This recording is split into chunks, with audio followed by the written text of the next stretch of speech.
Think you're good at geometry? Let's put that to the test. Two circles, each with a radius of 1 and a square trapped between them. And a surprisingly tricky question.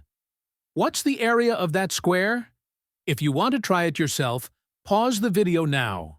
Otherwise, let's solve it together. All right?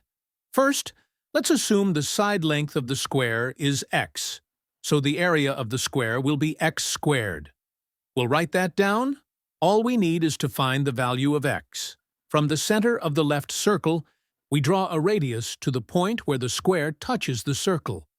And from that same center, we draw another radius straight down to the point where the circle touches the horizontal ground line.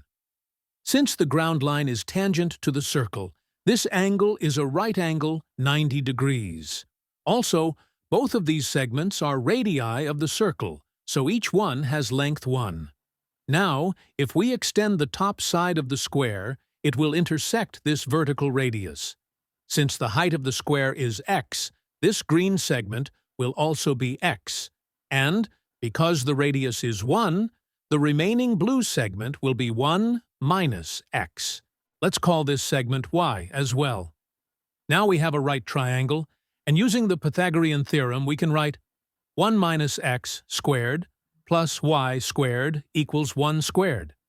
If we expand this equation, we get 1 plus x squared minus 2x plus y squared equals 1.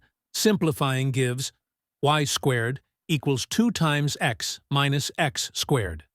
So, y squared equals x times 2 minus x. This is one equation with two variables. So we need another equation to solve the problem. That part is easy.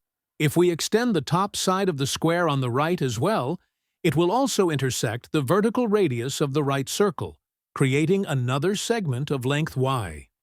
Now, what is the distance between the centers of the two circles? Each has radius 1, so the distance from center to center is 2. This gives us another equation. 2y plus x equals 2. From here we get 2y equals 2 minus x. That's our second equation. Now, substitute second equation into the first equation.